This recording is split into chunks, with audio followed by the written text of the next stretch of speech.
Coming up on News Watch, the last two bodies have been pulled from the wreckage of that Navy plane that crashed Saturday. And a bus filled with senior citizens burst into flame on Beach Boulevard. Details are on the way.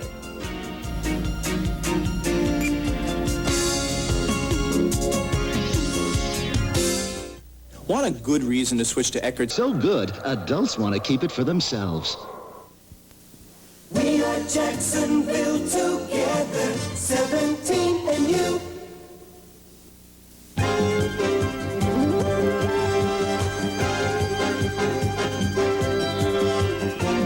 From Jacksonville, it's News Watch 17. News with Tom Daniels. Weather with Rufus Hafer. Sports with Glenn Fisher.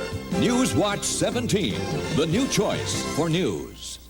Good evening, I'm Tom Daniels. It will be another day or two before the Navy recovers all the wreckage of that C-131 that crashed Saturday. The last two of the 14 victims and some wreckage were pulled from the river today. Paul Henkemeyer has the first of two reports. The 13th victim was found floating near the wreckage about 7:45 this morning. 5 hours later, salvage workers recovered the left engine, which caught on fire and caused the crash. The salvage work has been hampered somewhat. Spokesman Nick Young explains. The main thing is we're out here trying to work in shallow water. This morning was low tide. We're talking 8 to 15 feet of water. It was put up on a mud bar a couple of times, and we just don't have a lot of expertise in operating it in the river in this shallow water, but we're learning fast. The 14th and final victim was recovered at 5:15 this evening as salvage operations continued. Meantime, the lone survivor, 30-year-old Melissa Kelly, remained in the intensive care unit in the Navy hospital. Her husband says she is resting comfortably and knows she's the only survivor. He says she told him, "I guess the first question is, why me? But I'll worry about that later." The crash happened during the noon hour Saturday as the C-131 left Jacksonville Naval Air Station on a routine shuttle run to the Navy base in Cuba. 5 minutes after takeoff to the east and over the St. Johns River, the pilot reported a fire in his left engine. The twin-engine plane circled left over Mandarin and San Jose and tried to return to the base. Tom Redwanski, a contractor from Green Cove Springs, was in his boat near the base and took these pictures of the crash. Memorial services are to be held in Guantanamo Wednesday morning. Paul Henkemeyer, Newswatch 17. This is Bob Kartheiser. P-3 Orion planes were back in the air at NAS, pilots going through their training maneuvers. The aircraft take off and land from 3 different runways. The flight path used Saturday took the plane right over the San Jose area, across the river from the base. Over the years, people here have grown accustomed to the daily drone of the engines, taking them for granted, sometimes just trying to forget the planes are even there, until Saturday. Some residents here say they have always had a fear of the possibility of a plane crashing in their neighborhood, but they say that's something they've learned to accept. But what concerns them even more is how low the planes fly. So low, the planes buzz the tops of the trees, and residents say at times they can read the numbers on the plane, even see the pilots. In the past, they've called the Navy to complain, but with no satisfaction. If they're bright, they will impose a noise control ordinance requirement to climb to a safe, quiet altitude as close to the base as possible, and that they will amend the flight patterns to try to pose a lesser hazard to the public. Others, like retired Navy Captain Stu Sterling, disagree. They're there and they're going to be there, and that's what they're there at the air station for. And people that don't realize that shouldn't live on a flight path, or they shouldn't move in and then complain about it.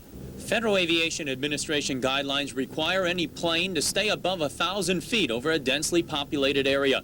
But that restriction is lifted if the plane is either in a normal takeoff or landing situation, like the planes using NAS. Bob Kartheiser, Newswatch 17. Meanwhile, the Navy reports today that a Neptune Beach man was killed and 2 others injured in a helicopter crash that occurred yesterday in the Red Sea. 26-year-old Dwight Greer was killed when the Sea Sprite chopper he was piloting crashed while trying to land. The 2 others injured are also from Jacksonville. Co-pilot Lieutenant Commander Chuck Taylor, he's in serious condition. And flight deck attendant Robert Raines received minor injuries. All 3 were assigned to Mayport Squadron HSL-36. The chopper was trying to land at night aboard the USS Trip. 21 members of the mayor's Older Buddies Club ended a beach outing today with a close call. They were on their way back to town when their bus caught fire on Beach Boulevard.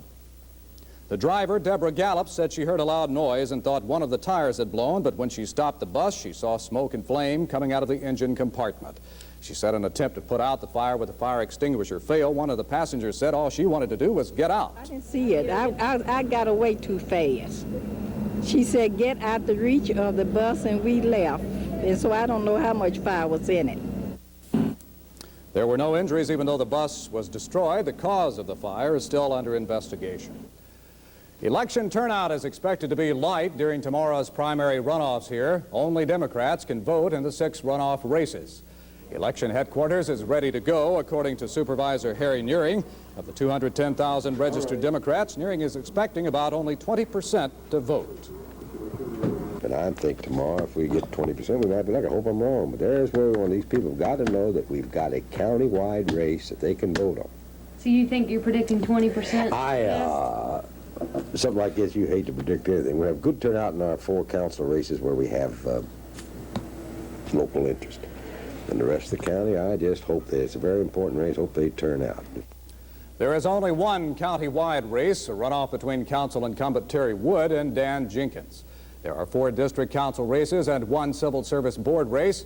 All 213 polls open at 7 o'clock tomorrow morning and will stay open until 7 o'clock tomorrow night. Coming up on News Watch, who's watching your children? We'll take a look at child care here in Jacksonville. Details are on the way, but first, here's Rufus. After a nice sunny, warm weekend, we have a cold front headed our way. I'll have my forecast all the way through the rest of the week a little bit later.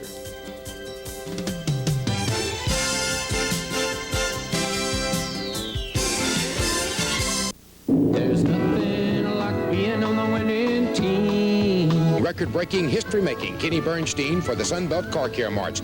Kenny, what's the formula for your phenomenal success? One word, Buck, Motorcraft. All my training, all my talent is only as good as the parts I use. So that's why I use the best. Motorcraft, batteries, spark plugs, oil filters, and motor oil. That's the winning theme. And you can get them from the winning team, Sunbelt Car Care Mart. Shop Sunbelt. Tell them Kenny Bernstein sent you. North Side, South Side, Arlington, and Orange Park. Here's good news about Exxon gasoline. Now you have a choice of how you buy it. If you pay cash at participating Exxon stations, you'll get a discount because cash transactions are less costly. But if you prefer the convenience of buying on credit, your Exxon credit card is welcome as always. Either way, the quality of the gasoline is the same. Exxon, quality you can count on. Get tacos like you like them from Old El Paso. Finish them off with Old El Paso taco sauce with sun-ripened tomatoes, zesty green chilies, and flavorful spices. So chunky, so tasty. Get tacos like you like them, and you like them, and you like them. Get tacos like this from Old El Paso, where the taco sauces are good and chunky. Like I like them. Get tacos like you like them from Old El Paso. Students in Duval County schools began taking skills tests today that could determine if they are promoted. Elementary students are taking essential skills tests. They measure a student's math and reading skills at each grade level. If a student fails the test, he or she could be held back in the same grade, but the teacher has the final say. In secondary school, students are taking the minimum level skills test for each course. They must be passed to receive credit in that course. The test will continue the next 2 weeks. A big test is ahead for Duval County's all-star brain brawl team. The students are the defending champions in the academic Super Bowl, which will be held May 13th. They'll take on the winner of an academic tournament consisting of 14 teams from around the Southeast. Education reporter Mike Lyons says Duval County's team is hard at work. Here we go. How's up? Name the composer of the Russian Easter Overture and Flight. Yes, Karen. That is correct. As you watch the all-county brain brawl team practice, you can tell it's serious business. We take it seriously because we know that inviting 14 school systems, you're going to get one good one out of there. It's going to be tough. What do we call the rate of change of velocity? Yes, Anthony. Acceleration. Acceleration is correct. Who was the first president of the United States? Well, you won't hear that question here. The questions are tough, and it can be quite frustrating. Get a penalty. Yes, Karen. That is incorrect. 4. The 6 team members represent Parker, Sandalwood, Rains, and Jackson high schools. This is the first time they've been able to work together. That is correct. One of the most important things to bring brawl is having a good team working together, because more than half your points come from bonus questions, and if you blow bonus questions, you can't win. It's a matter of their feeling confident and developing timing so that they feel comfortable with the questions. I don't know how good we are, but I think we're very good. How do these students learn all this information? I'd have to say you study just that much harder in the classes that you're in. You have to study a little more in depth. And true, you do have to take on a few extracurricular studies, but I wouldn't say go home and study 5 books. You're not up to 5 in the morning reading? No, only 4. The Brain Brawlers will line up here on the 50-yard line at Sandalwood High School for the competition. You can be sure Duval County's team will be ready. They want to show that Duval County schools are the best. I'm Mike Lyons, Newswatch 17. More than 20,000 Jacksonville area youngsters are placed in daycare facilities every day. But who are the people watching the children? And what happened to the time when family cared for family? Tonight in part 1 of our week-long series, Who's Watching the Kids? Reporter Carolyn Miles looks at the need for out-of-home care and who's providing the care for the children. Who took care of you when you were a child? Your mother? Your grandmother? Or maybe an aunt? Well, now, with our changing social structure and the economy, that family member isn't always around to provide that care. Oh, people don't live close to their families anymore. My mother lives in North Carolina. My in-laws live in Alabama. You know, we have no one close, no family whatsoever close. There's not the pressure for the woman to have to stay at home anymore there used to be. There are a lot more single mothers, divorced, widowed, or whatever. You pretty much don't even have an option of staying home. It depends on, of course, your economics status, and at my level, I have to work. But when did we see the start of the daycare trend? I think out-of-home care got its impetus when World War II came along and more women were working in the factories, doing shift work. And from there, we have adapted to the needs of our current society. Today, single parents, working couples, and others who need out-of-home child care are choosing between family daycare and the child care center. Tomorrow, in part 2 of our series, Who's Watching the Kids?, we'll look at one of the 2 types of daycare and the regulations that govern it. Carolyn Miles, Newswatch 17. Coming up on Newswatch, Fish will have all the sports. Glenn, what's happening tonight? Season will end tonight for 2 NBA teams, and we'll take a look at a golf landmark here in the city. All that coming up in just a few minutes.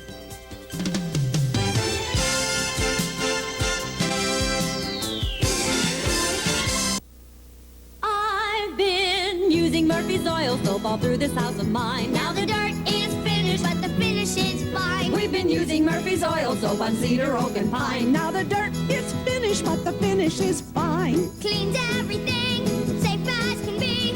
Kind to your hands and fresh naturally. You'll be using Murphy's all the time. Cause the dirt is finished, but the finish is fine. People have trusted pure natural Murphy's oil soap for 75 years.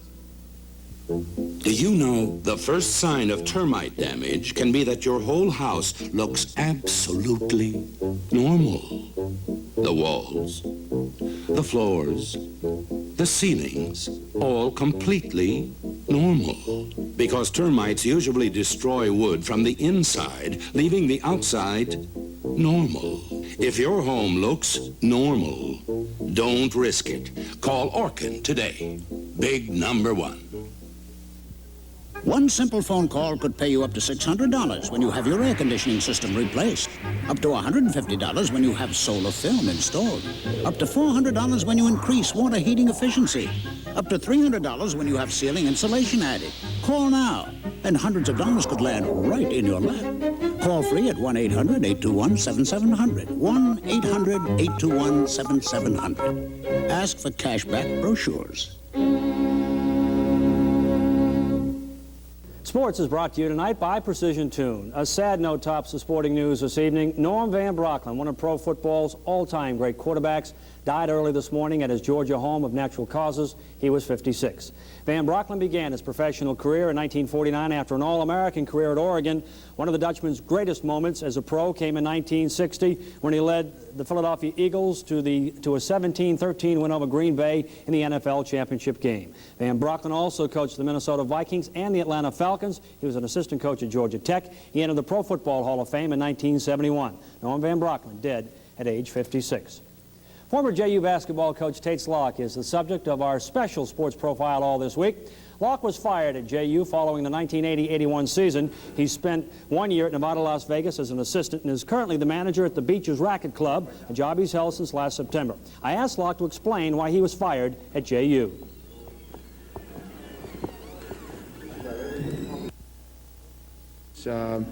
We've been winging it for 3 years, Fish, as you well know. You were in on a lot of it, from going to China to firing kids off the team without going through the board, whatever there was of a board, never asking for approval, never seeming to, scheduling your own games, scheduling your own NIT game, and pretty soon you felt like you were invincible, that you said Shazam and you just kept going. And so I think I really didn't cover my tracks. I didn't set out to hurt anybody, never did hurt anybody. I did everything I felt was for the program, never went and sought another job.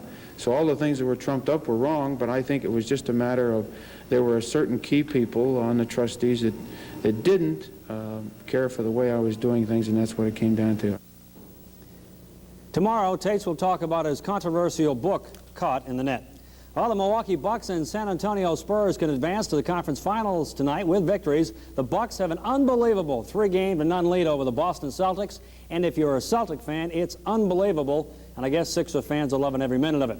The San Antonio Spurs with the Big A and George Gervin 1 game away from the Western Conference Finals. They'll play tonight in Denver. Jacksonville Suns are on the road tonight after losing 3 straight. I should say they lost 4 straight to Chattanooga out at Wilson Park, including a 5-3 setback last night. Suns are in Nashville this evening. Our face in the crowd this week is no stranger to Suns baseball fans. Ralph Hall has been attending games at Wilson Park since coming to Jacksonville 20 years ago. His love for the game goes almost to the extreme. You see, Ralph moved here because the city had AAA baseball. Ralph buses to the game each and every night that they play. Recently retired at 65, he says he'll be at the ballpark every night, God willing. Ralph Hall, another familiar face in the crowd. If you're an aspiring golfer, or perhaps you'd just like to get out and hack the little white thing around, one of the best spots in town is located out on Beach Boulevard, the city's only par 3 course. Steve Zager takes us on a visit. It's not as famous as Rays Creek in Augusta, but in its own way, Coca-Cola Creek is every bit as traditional. And here's the famous par 3 first hole, 75 yards long. Welcome to par 3, this month celebrating its 25th anniversary in Jacksonville. The golfers who play here swear by it, like Al and John and Dale, who come here about once a week. We just get a lot of laughs and really enjoy the course. He's going to go a little bit to the right. That's what I'm telling you. Oh! It's marvelous. It's good for the ego. Well, it might be good for his ego. Straight down the middle. You gotta be kidding me. The course shows some wear and tear over 25 years, but it does have its advantages.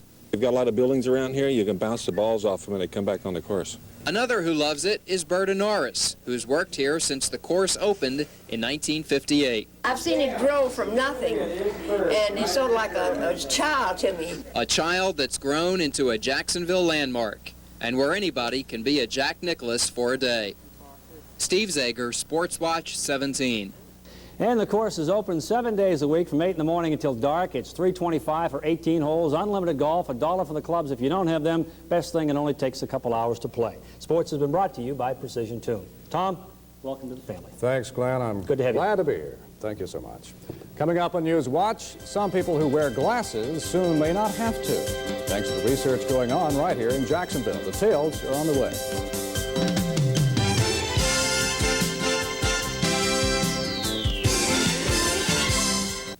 Hi, I'm Mark Miller with the Precision Tune. We're ready to precision tune your car or truck at any one of our 3 convenient locations. We've got the professionals and the scientific equipment to precision tune your car or truck for only $34.90.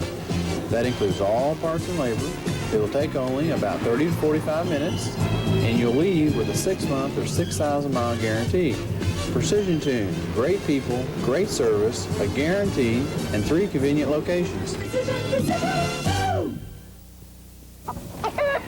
I've been around chickens pretty much all my life, and I know good chicken when I see it.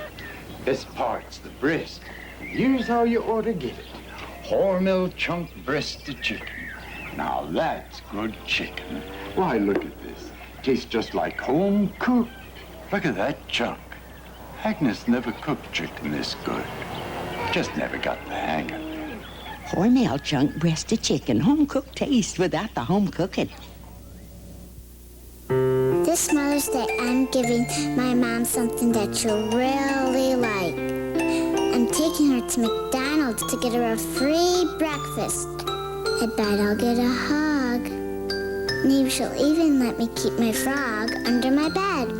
Any child who brings mom to McDonald's on May 8th can get her a free breakfast entree and juice or regular coffee. Together. Happy Mother's Day, Mom. McDonald's and you.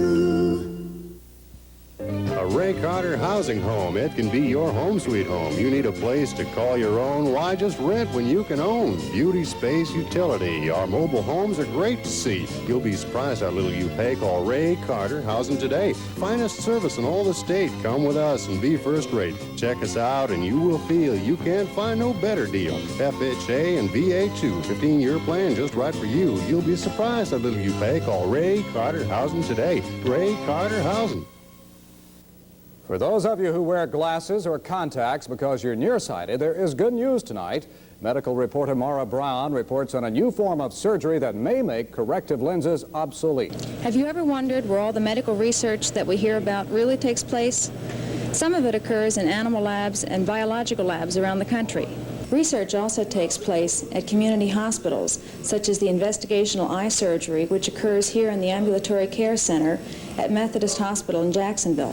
Jacksonville eye surgeon Dr. Jerry W. Maida began investigating radiokeratotomies, popularly called RKs, 2 years ago after studying the procedure with the Russian eye surgeon who developed it. The operation is believed to cure nearsightedness, actually eliminating the need for glasses or contact lenses. Dr. Maida, what kind of research are you doing on this operation now, 10 years after it originated? Well, we're still evaluating the procedure. We're not accepting the Russian results. So there are a few university centers in the United States involved in a PERC study, and there are also private practitioners like myself involved in studies. How safe is this operation, Doctor? At the present time, the procedure appears to be quite safe. Of the thousands of operations that have been performed in the United States, we've only had a handful of serious complications. Before surgery, a local anesthetic is applied to the eye, making it totally painless. It is also totally bloodless. 8 to 16 microscopically thin slits are made in the cornea, like spokes in a wheel. The slits flatten the outer edge of the cornea, permitting the visual images to come into correct alignment from front to back within the eye. Although complications are extremely rare, their mere possibility causes investigators to have their patients read and sign an informed consent statement. Some critics say that the operation is unpredictable. Dr. Maida says that is exactly why the operation is being investigated, to eliminate the uncertainties and make it as uniformly predictable as possible. This is Mara Brown, Health Watch 17. Well, that's certainly good news. I guess the question, Rufus, good news in weather? We've had a nice weekend. And if it losses up now, who really cares? You know? Welcome to Jacksonville, Tom, and the Channel 17 family. This weather report is brought to you by Gustafson Farm. You can see on live Skywatch Color radar, there are no showers showing up right now. A little bit of ground clutter near the center of the screen. We're looking for more in the way of sunny skies early tomorrow morning, but during the day, look for more clouds. And my forecast calls for a few showers as well. Right now in Jacksonville, the temperature has come down to 77 degrees. Humidity is 62%, barometer 30.01 inches of mercury. The winds around the east at 12 miles per hour. The high today was a pretty nice one at 85 degrees. That's 2 above the normal of 83. Low this morning was down to a nice cool 57. So nice cool to mild nights and warm afternoons. We're looking for this high pressure ridge across the state of Florida into the Gulf of Mexico to slide further southward and allow this cold front to influence our weather, giving us more than a chance of showers by late tomorrow afternoon, especially tomorrow night. But warm air continues to stream up the Atlantic seaboard. 72 degrees in Boston today, a warmer 82 degrees in the nation's capital, 78 degrees in Asheville, North Carolina, a warm 80 degrees in Atlanta. More clouds, a few thunder showers rumbling through the Ohio Valley. Trailing from this low-pressure system, moving into the northern New England states, 43 degrees a high today in Caribou, Maine. Out west, a lot of cool air is pushing down, 56 a high today in Kansas City, Missouri, 49, and some snow falling nearby Denver. The cool air mass will continue pushing towards Jacksonville, and warm air is moving out. My marine forecast calling for our winds to be south to southwest at around 20 miles per hour, seas running 3 to 6 feet in height. Tides in Mayport will be high tomorrow afternoon at 2:03, a low tide coming up tonight at 6:53, another one just before 8 o'clock tomorrow morning. On today's Skywatch Color satellite, the jet stream continues bringing that cold front closer and closer as a high-pressure system moves off. Still, it's bringing a lot of warm air northward into the central and North Atlantic coast regions. My forecast calling for another warm day tomorrow, but more clouds. Variable clouds, warm and breezy with a high of 87 degrees after a low tonight down to a not too mild 63. That chance of rain will be increasing as well at up to 10% by tomorrow morning and 30% by tomorrow afternoon.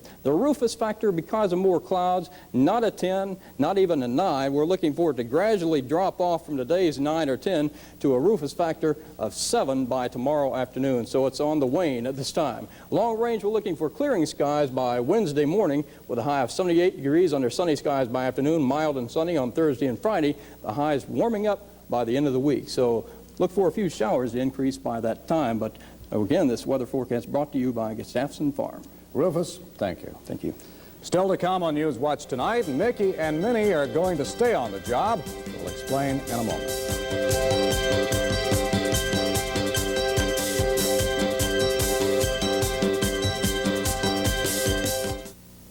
Pleasant as spring, Florida's tangy, succulent berries, and naturally delicious, fresh, rich Gustafson Farm cream. Sweet as our fields of clover. The pure, rich cream you know is sealed and dated fresh before it leaves Florida's favorite family dairy farm. For 75 years, Gustafson Farm Good. This Bud's for everybody who puts in a hard day's work.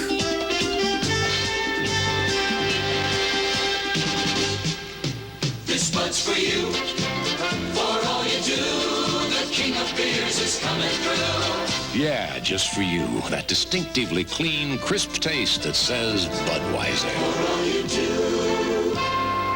This Bud's for you.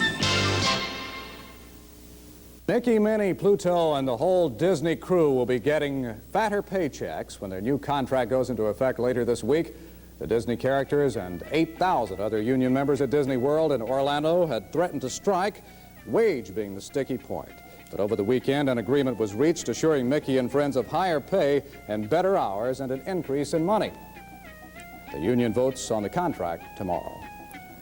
That's the news for now. Thanks for having us in your home. My pledge to you is that we'll always try to remember we're your guest. Join us again at 11. Stay tuned now for a commentary from Channel 17 Vice President and General Manager John Raddick, and then NBC News. Good night.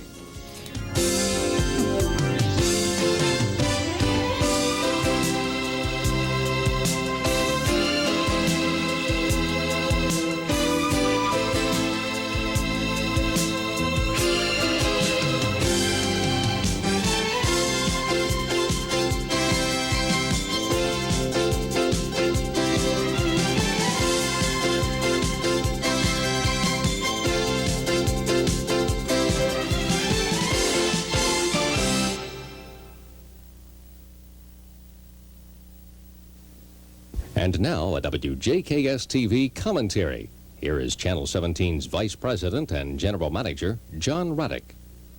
The occurrence Saturday of the crash of a U.S. Navy airplane at Jacksonville, NAS, was indeed tragic.